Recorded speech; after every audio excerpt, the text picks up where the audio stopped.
So you were sentenced to 54 years to life in prison, but you actually have an opportunity to get out earlier. Is that correct?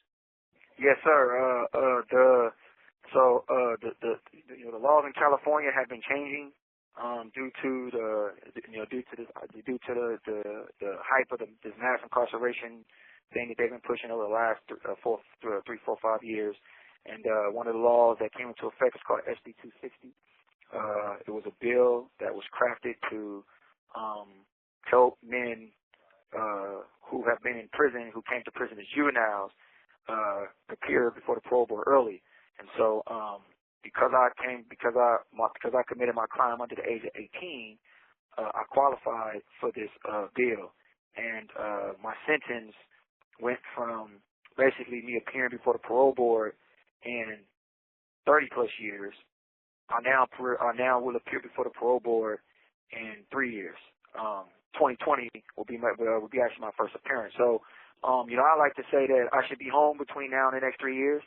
Obviously, you never know when you get there, but that's kind of like the way that I see it, at this point.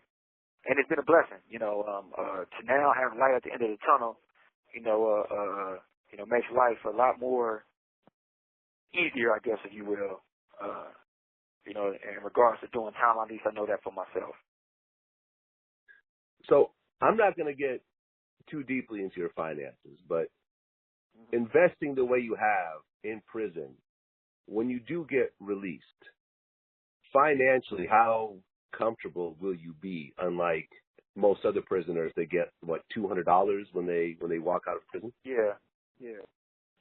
So financial wise, when I release, I will be situated. And a big part of that is, it's a few different things. I have made some money myself, but also the connections of people that I have been able to meet that have supported me. Layla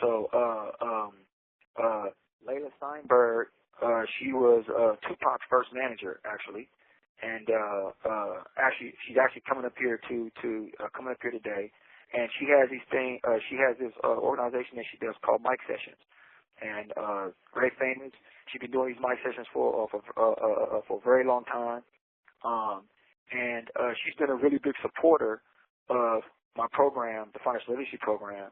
And I work closely with her, who I met through Lonnie Morris. Lonnie Morris is the co-founder of the No More Tears program here inside San Quentin. And Lonnie and Layla have worked real close together. And Lonnie brought me to Layla, which is how I met her. And we started to collaborate the programs as far as financial education and the mic sessions that she do. Actually, the new Tupac movie that's coming out, I think Lauren Cohen is portraying Layla in the movie. And so people like Layla who have supported me, other people, my man Mark, he's talking to you right now, and a lot of other people who I've met during my time have also made my transition back into society a lot more easier. So I have been blessed in regards to the connections that I've made to people who have seen, the changes that I make and the contribution that I have, that I will be contributing to society as far as through finance, has made my transition a lot more easier, which is essentially bigger than money. I'll say this, put this out here. I tend to make a whole lot of money, a shitload of money, right? That's just my mission. But I never thought that I would care more about helping people. And so that's a different type of feeling that I now have than I had in the past. And so my entry back into the community is important financial-wise. But I think that by being a service to other people, that has made my entry a lot more stronger and a lot more concrete. And so, people like Layla and other people who I've met, they have really done wonders for my personal being and for my career in that regards to me returning back into the community. So, my final question, because, for example, investing in stocks has changed my life because for the first time since I've been alive, now in a financial position where I have a serious amount of savings, a serious amount of investing, where the ups and downs of life financially really don't have any effect on me because of what I've done and Right, what I've right. invested. Now, to people who are listening to this who think that stock market investing is no different than going to the casino and gambling or rolling dice, with their friends, explain to them what exactly the difference is. So let me say this. So first off, and it's crazy you say that because everybody, especially black people and minorities, right? They believe that it's all about gambling and it's about risk taking. So, I always like to say risk is relative, right? Risk, the word risk, as they say it, people try to make it appear as if this risky, that's risky. Risk is based on a person's tolerance for that, not based on what the word itself says, right? Well, one person thinks it's risky, someone else does not think so, so risk doesn't mean that. And so I'll say this. Everything that we do in life is about a management and a system in which we provide it. So, I say this in my book because I got this book coming out soon called Strategies of a Street Trader. And in this book, I talk about the different strategies that I have created and the strategies that I've used and just this idea of overall finance. So one of the things I talk about in the book is I say that a card counter, when they go, card counting in Vegas is illegal because for us in the casinos. And a card counter goes into Vegas. They sit down at the blackjack table or whatever have you, and they go and they sit there and they watch the deck. And basically what they're doing is they're trying to catch the deck. When they catch the deck, they place the bet down, and then they play the hand, right? And they play. When they lose the count, they stop playing. And the reason they stop playing is because if they play without having the deck, they're gambling. They're gambling because the percentage of losing money is very high if you count out the deck. The stock market and investing is the very same way. It's a system. It's the system that you create that fits your personal need. Investing is not about trying to be like the hedge fund guys or all this other kind of stuff. It's about creating the system that fits the need for what you want to do. So if you're saying, I just want to be a person that live comfortable, they got stocks for that. If you're saying, I want to be a person who want to move into these real fast investments, they got investments for that. So the stock market has every type of investment that a person can want. But because they see it as so volatile and don't understand that it's crafted that way, they stay away from it. And so I try to tell people that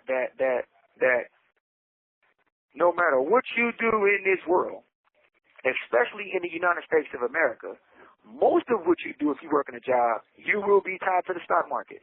Your 401ks is tied to the stock market. Your pensions are tied to the stock market. Everything that you do, for the most part, is tied to the stock market. So when people say, well, I don't want to mess with the stock market, well, what the hell you think your 401k is in then? So if you already going to be attached to the stock market, why not learn how to use it to fit your personal need?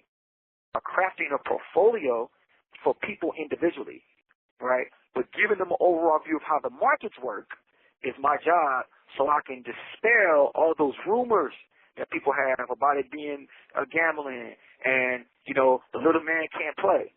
That's bullshit. Hell, the market is built on the backs of little people. When they take company public, the little people is the one buying all the shares. Bill Gates don't own Microsoft. Microsoft is owned by the people. So who are the people in charge? Really? Is it the people who know that they don't own the company, or is it the person who owns the company and don't know that he do? So the little guy is the guy that has the most power because it's more of them than it is the one person at top. But most people don't understand that. And so I just try to educate people about the ideas of what the market is as a whole, how the system works, and how the role that you play in the system can benefit what you want to do for you. You always say that, you got all these athletes and you got these cats.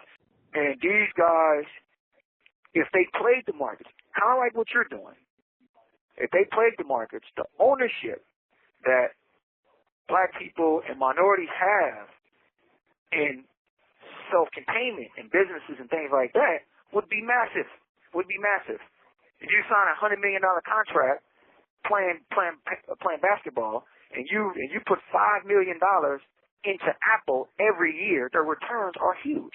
Apple is the biggest company the world's ever seen right now, right? The dividend payments alone has it where you live, and I'm sure you have stocks that have dividends, so you know very well how lucrative that is, just to sit on the money and be able to live off checks that come in, which is basically like interest in the bank that you get. So, right. you know, I've spent my life currently as I have since I've been doing markets to dispel these myths, man, to empower folks to understand that you should not have a portfolio that does not have attachments to the stock market. You cannot retire successfully if you don't have access to the stock market. It's impossible in this country. You just can't do it because everything is tied to now. You can get some real estate, you can get some other stuff, you can do a couple other things, no doubt. But if the stock market goes, so goes everything else. And that's the sentiment. And I also teach a lot about sentiment. And so I just want to say this, if I may, that my philosophy that I teach is called FEEL. FEEL. Financial Empowerment Emotional Literacy. The creation of this was to do exactly what you just asked me about, how to get people to understand. When people talk about the markets being risked as they do, that's an emotional response to what they see. That's not anything based on facts. Because if you played in it, then you would make such a statement because you know that wasn't true.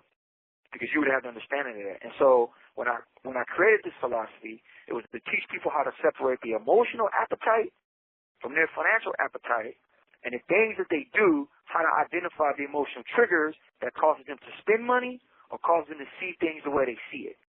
To help kind of get rid of some of those myths, so people can play and participate rather in a more successful and safer environment that they currently see themselves playing in and think that it's not. So I just wanted to say that. And the way I like to illustrate it to people, you know, when they say, you know, I can't afford stocks, you know, I can't get into it, is I tell them that for the same price as a pair of new Air Jordans, you can buy 4 shares of Nike. And unlike the Air Jordans that after you wear them, they start to become worthless, the Nike shares over time will actually make more money for you and give you dividends. That's right. Hey, you know, let me say this. Hey, I would love, man, if possible, man, to pick your brain, man, for later down the line, and because you know you're involved, and it's not often that I meet people, especially from here, that's actually involved in the markets, right?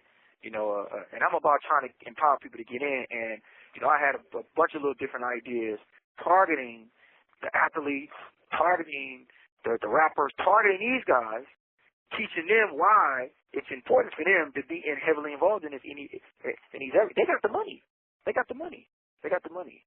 And if they knew what they could make off just 10% of what they've been bringing in, sports would not be your primary focus anymore. It'd be your passion and love, but it wouldn't be your primary focus financially.